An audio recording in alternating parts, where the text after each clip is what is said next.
Well, today, both of our Gwinnett Church locations, we began a brand new series called Time Well Spent. And I want to say hey to those of you at Gwinnett Church, Hamilton Mills. So fun to be with you last week as we celebrated 1 year there. Gwinnett Church, Sugar Hill, can we give up for Hamilton Mill? Way to go. It's awesome. What an amazing first year. And so I'm thrilled that you're here. And so what I want to do is I want to take a couple of minutes to give you an overview of why I think you need to be here for the next few weeks. I'm going to be partnering with another teaching pastor that you may have heard of, Andy Stanley, who will be here. We're going to give him a shot next week, see how he does.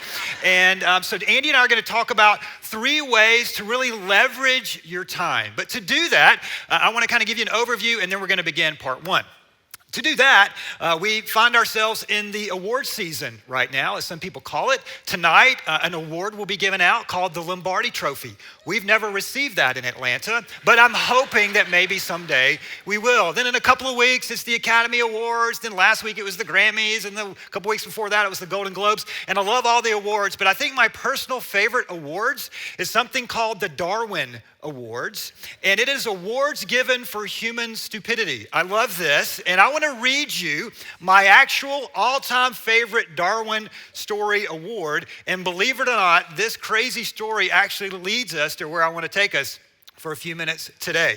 This is the story of Larry Walters, and I want to read you from an actual news account, okay? So you don't think that this is some preacher story that didn't actually happen. This actually happened several years ago. This is the story of a guy named Larry Walters who wanted to fly. This is from the news report. He was a risk taker, and he got an idea one day while sitting outdoors in an extremely comfortable Sears lawn chair. He purchased 45 weather balloons from an Army-Navy surplus store and tied them to his tethered lawn chair dubbed the Inspiration One.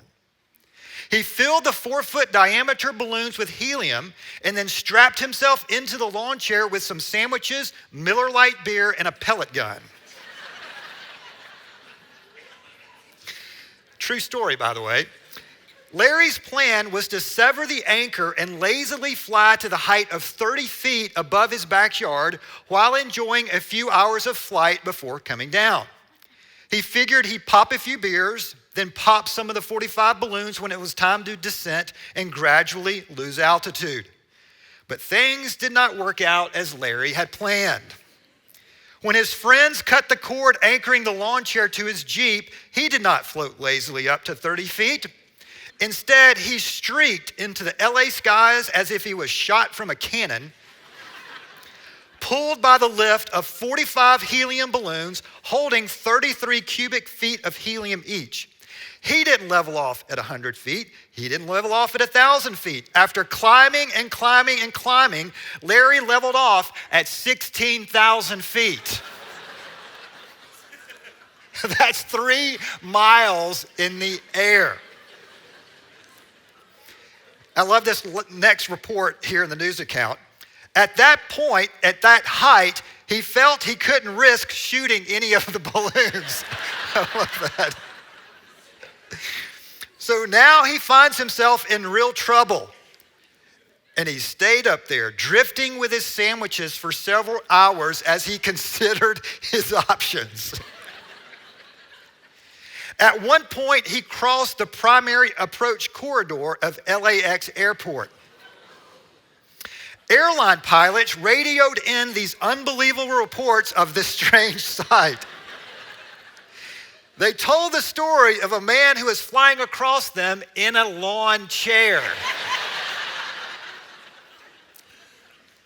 In fact, they began every phrase with this statement, "You're not going to believe this." Eventually, Larry gathered up the nerve to shoot a few balloons and slowly descended into the night sky. The hanging tethers tangled and caught to a power line, blacking out Long Beach neighborhood for 20 miles. Fortunately, Larry climbed to safety, where he was promptly arrested by waiting members of the Los Angeles Police Department.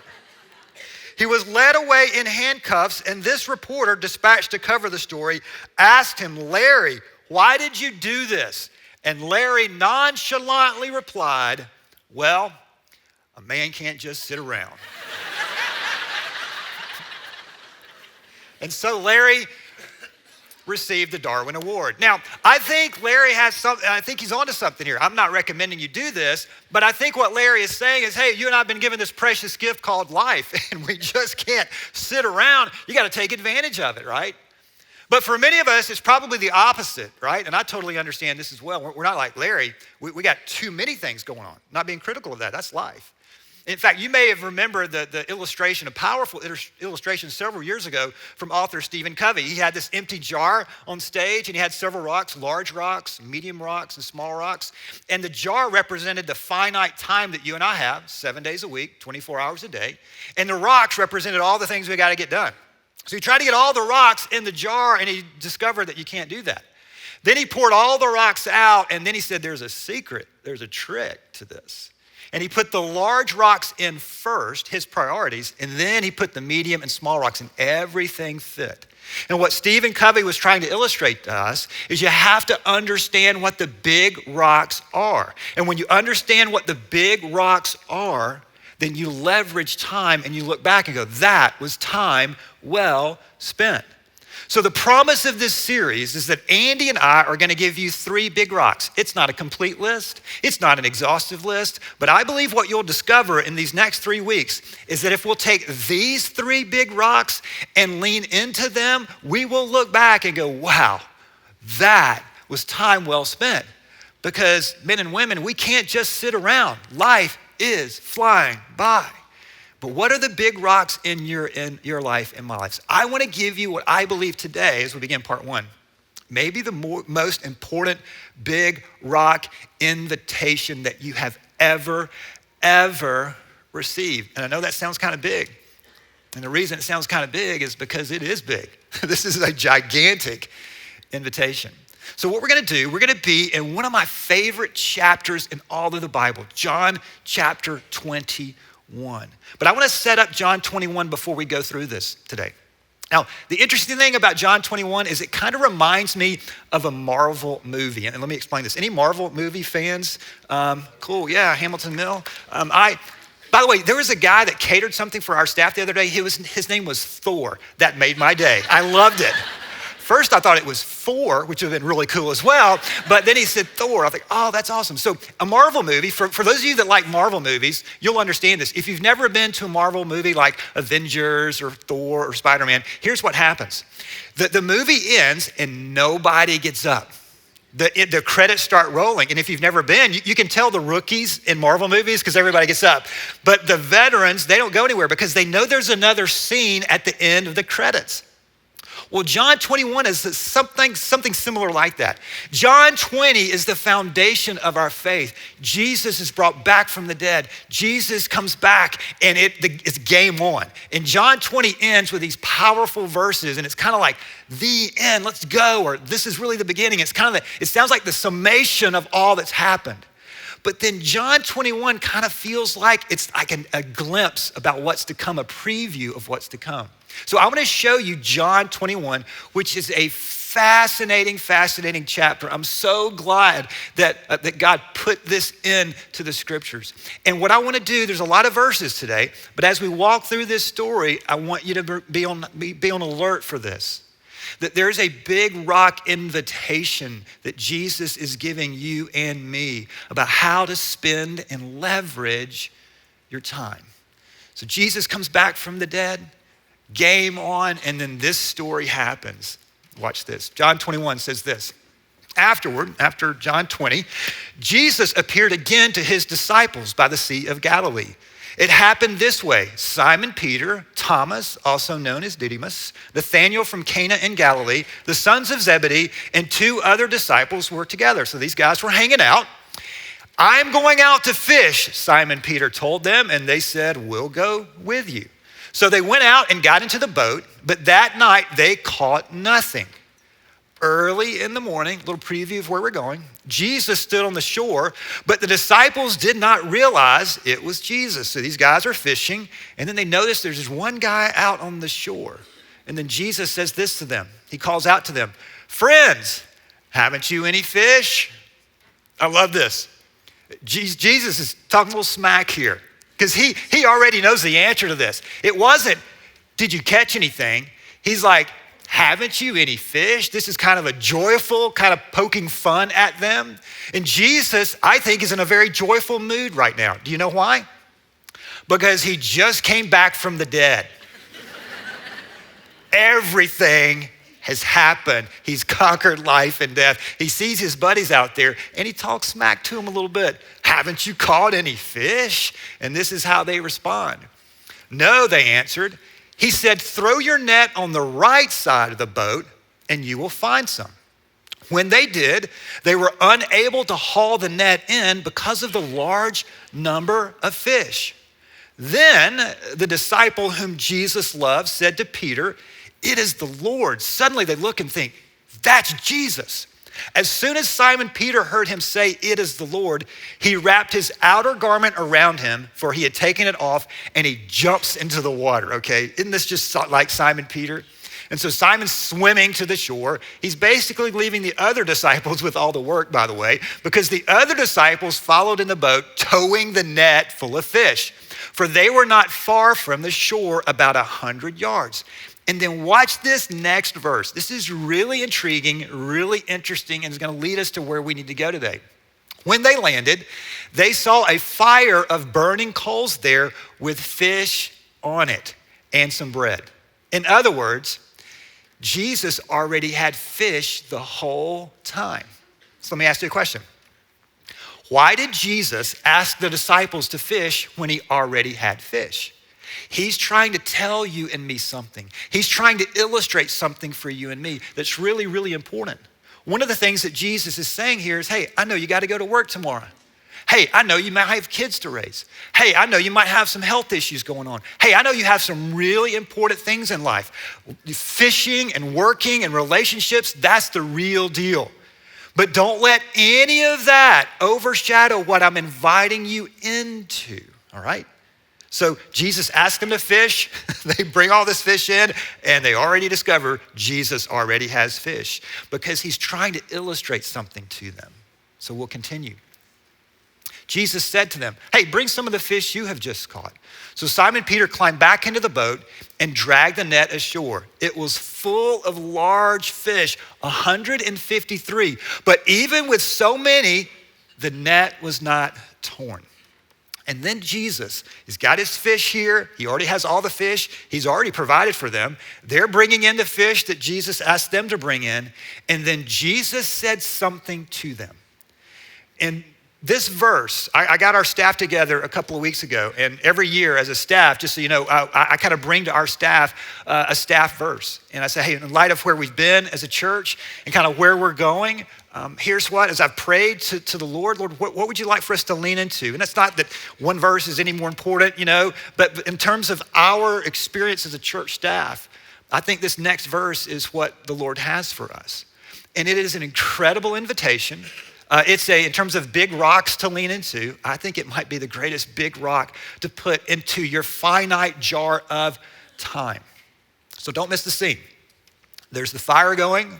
That Jesus has already caught the fish. There's some bread on it. They're towing in 153 large fish. And Jesus says, hey, here's what I want you to know. Come and have breakfast.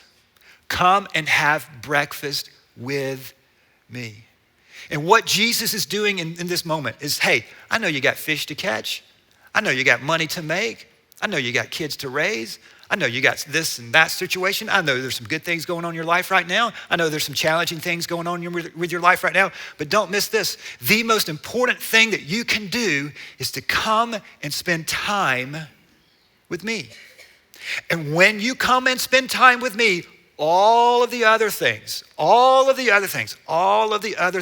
will take its proper perspective.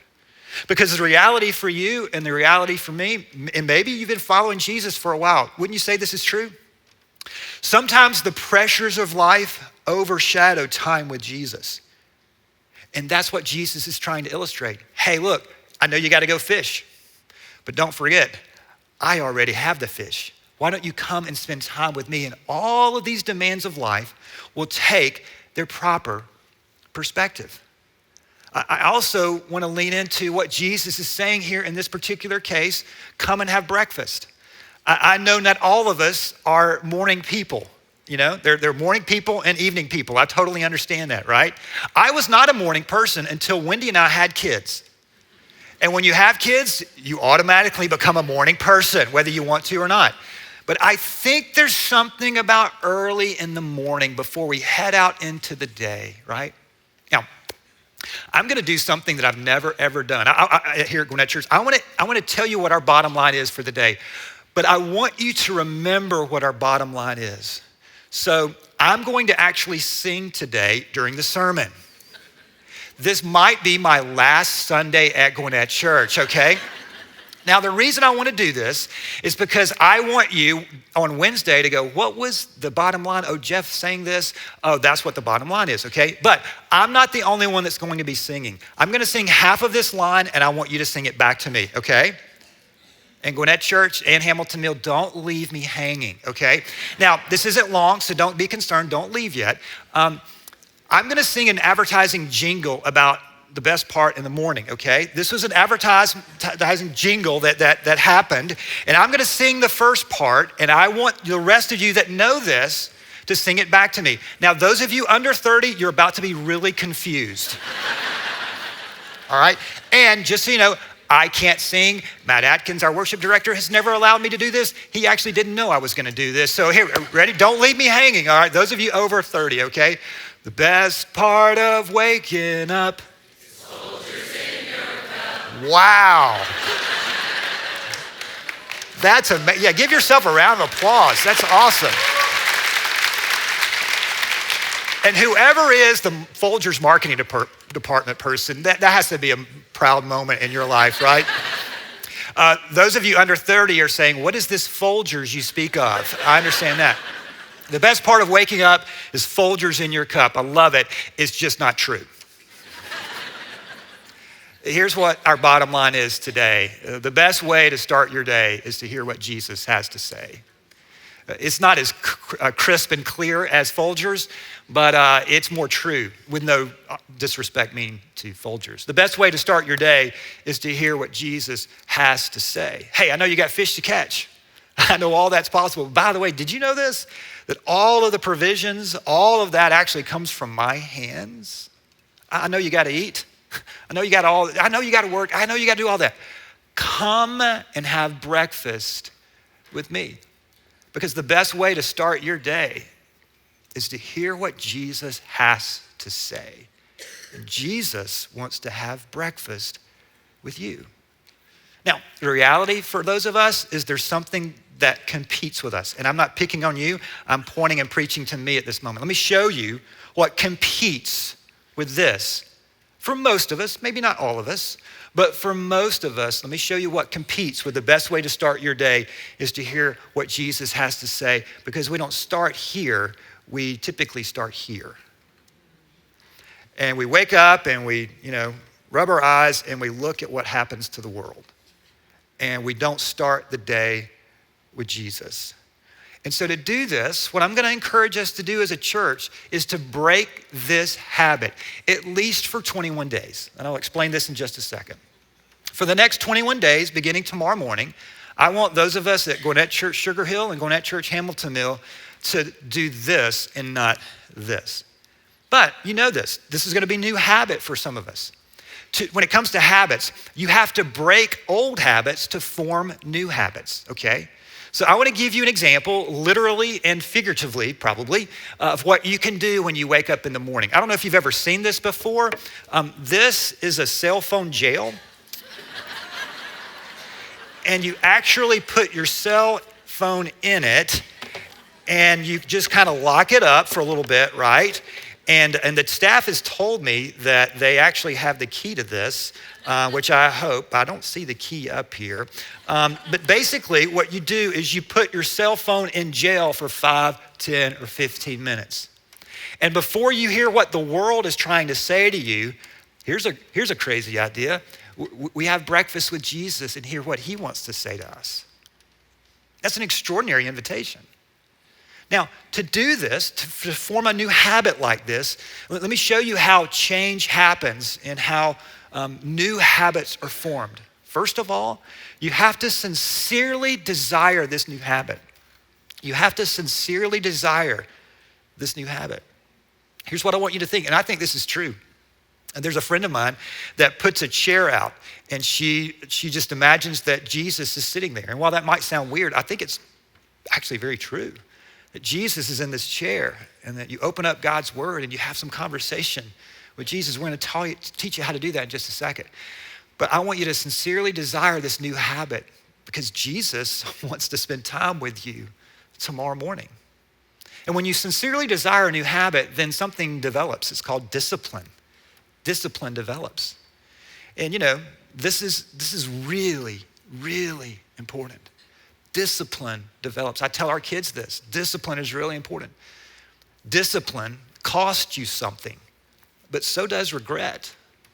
And discipline weighs ounces, and regret weighs tons. And I don't want to get to the end of my life going, you know what, I just didn't spend enough time with Jesus. So that discipline develops when you sincerely desire it. And then when discipline develops, then that's when change happens. And habits are formed. And when habits are formed, then the change happens. And then I want you to see there's so much that I think that can change in your heart and mind when we spend time with Jesus. But let me just give you two. Peace and strength. Peace and strength.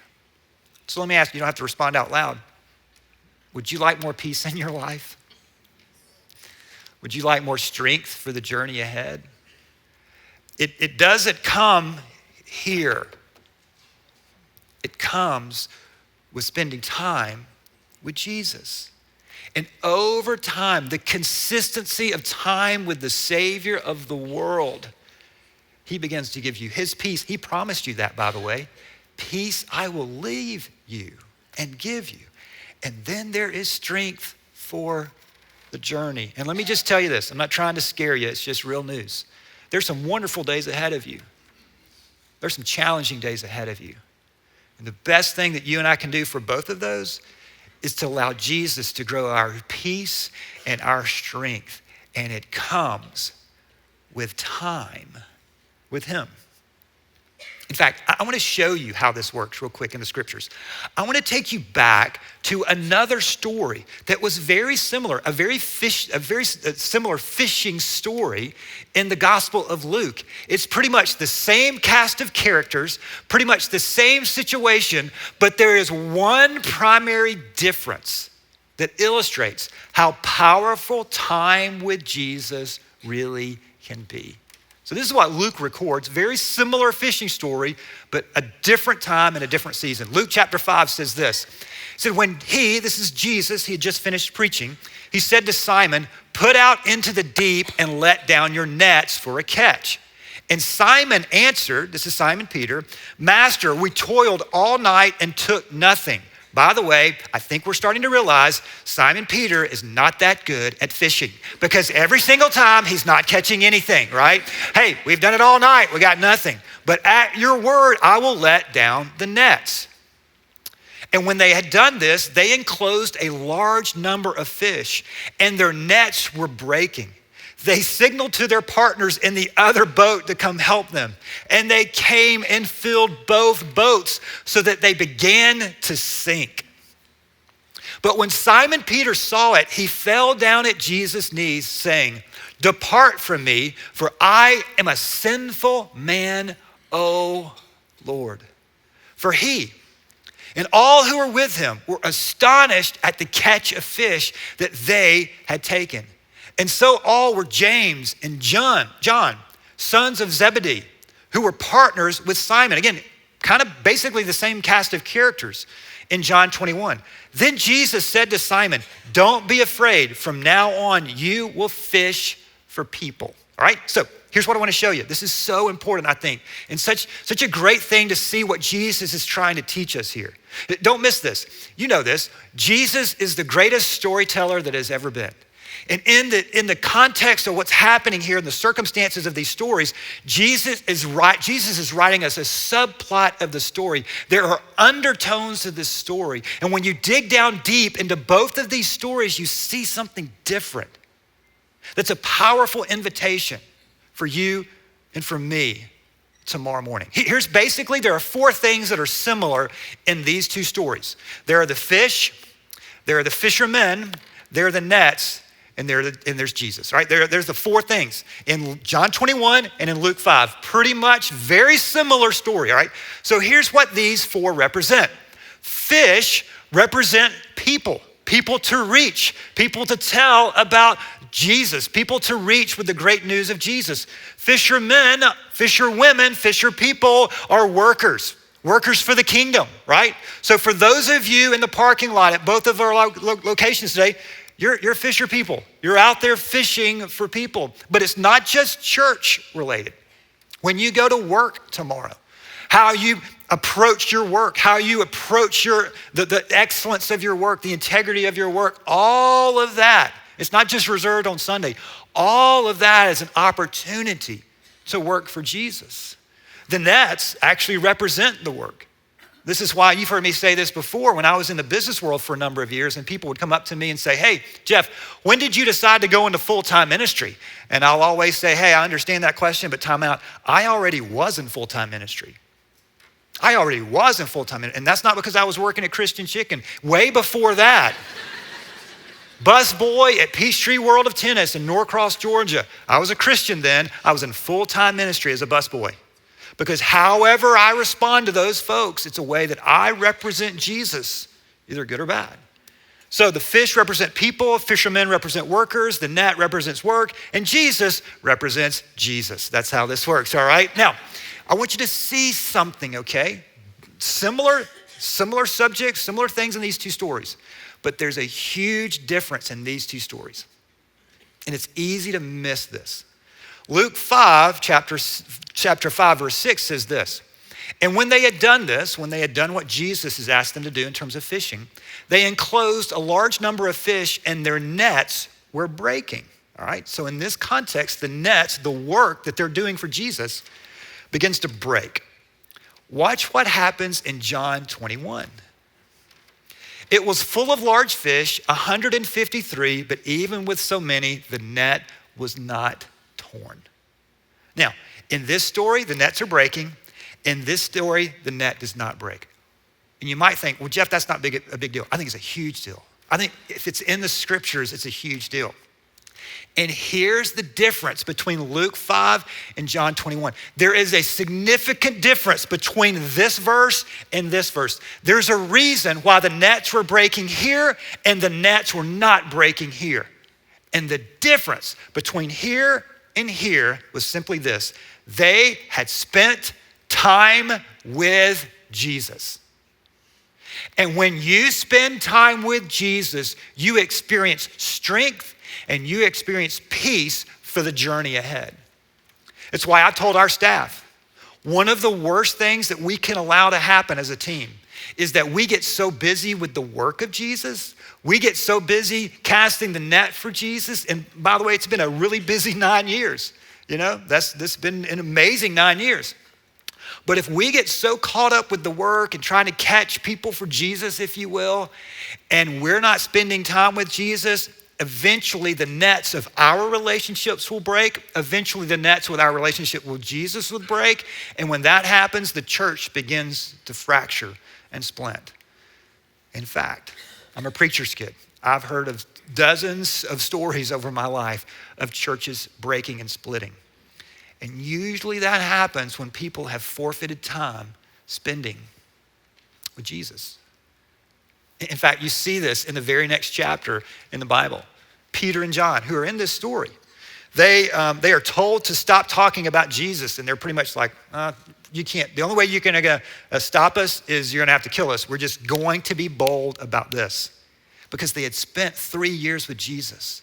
They had seen what he had done. They had seen and experienced who he is. And then you get this story in Acts chapter 4. Acts 4 verse 13 said, when they, the religious leaders, saw the boldness of Peter and John and realized they were unschooled, ordinary men, they were astonished and recognized that they had been with Jesus. In other words, they had spent time with Jesus. And these simple, ordinary men, because of who Jesus was and is in their lives, there was a boldness, there was a peace, there was a strength that changed the world. That's why the best way to start your day is is hearing what Jesus has to say. So, having said that, what I want to do is I want to encourage our church, starting tomorrow morning, to go on a 21-day devotional journey. Basically, spending time, beginning the time with Jesus, so that we would break the habit and let's literally or figuratively put our cell phone in the jail cell, and for 5, 10, 15 minutes, let's spend time with Jesus. Now, some of you know how to do this, and that's great. Some of you, this is really new to you. Some of you, you don't have a Bible. And by the way, it would be our honor to give you a Bible at either gallery, at either location today. And you know how much it costs? F-R-E-E. Absolutely free. You can have 2 if you want them, because you are at a very generous church. We would be honored to give you a free Bible. Now, but having said that, our team, we've created a 21-day journey, devotional journey. Now, here's how this is going to work. At 5 a.m., I'm not saying you have to give it at 5 a.m., but at 5 a.m., you're going to get an email. And here's an example of the devotion. This is day 1. There's going to be a verse, and there's going to be a reading. And then I want you to pray, and however this reading or however this devotion plays out for you, then you can kind of take it for 5, 10, 15 minutes. And I would encourage us, if you haven't done this ever before, start small. That's a good way to start anything, really need new change. Start small. Maybe just start with 10 minutes. If you're new to all this, I would encourage you also, if you go to the gallery and get a Bible, ask about starting point. Ask about starting point. Starting point would be a fantastic way for you to begin this journey. Now, here's what you got to do, or here's what we're encouraging you to do. To get these devotions, all you have to do is to text GC21 to 555-888. GC21 to 555-888. You're going to get an email at 5 a.m. It's going to come straight to you. Our amazing team, they've already written this for you. It's all ready to go. And here's what I'm encouraging you to do. Think about what will happen 21 days from now. And hey, if you miss a day, Jesus will get really angry. No, if you miss a day, you miss a day. It's not about perfection, it's about consistency, all right? It's not about perfection, it's about consistency. If you miss a day, get up the next day and keep going. I believe the most important way to leverage your time is to understand the invitation that is before us individually, personally, and collectively. You know what that is? This isn't me saying this. This is Jesus saying this. Gwinnett Church, come and have breakfast. Hey, I know you got things. I know you got to go to school today. I know you got this test coming up. I know you got pre-cal coming up. I know you got all that and all the demands and all of that. I got it. Come and have breakfast with me. Now, let me close by getting personal to you. This is Gwinnett Church. Jesus wants to have breakfast with you tomorrow. That's true. But personally, do you know the extraordinary opportunity this is? Abby and Clark on the front row at Hamilton Mill. Do you know that Jesus wants to have breakfast with you tomorrow? Francis, where's Francis? I can't really see. Francis, do you know that tomorrow morning, Jesus wants to have breakfast with you? Rebecca, James, it's James' birthday today, 25 years old.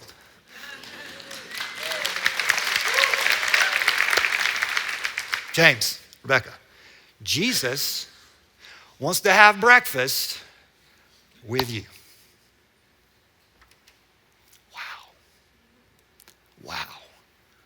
Wow. Don't miss this opportunity, because I guarantee you, when you spend time with Jesus, it is time well spent. Father, thank you. Thank you for your Son. Thank you for what he did on our behalf. And thank you for your humility. With everything going on in the world, tomorrow morning you would say to us, hey, come and have breakfast with me and listen to what I have to say over you, about you, through you, and who you are. And what I'm believing, Father, is that over the course of these 21 days, there's going to be a breakthrough for people that are listening to this message. Not because of anything that we do, but just simply because we'll carve out the time. We'll break an old habit. And we will begin to spend more and more time with you. So I pray for these next 21 days. I pray for everyone that's going to do this. And I can't wait to see what's going to happen in this journey and beyond, because spending time with you is incredibly time well spent. We love you and thank you. In Jesus' name, amen. Gwinnett Church, I love you. Have a great week. We'll see you next Sunday.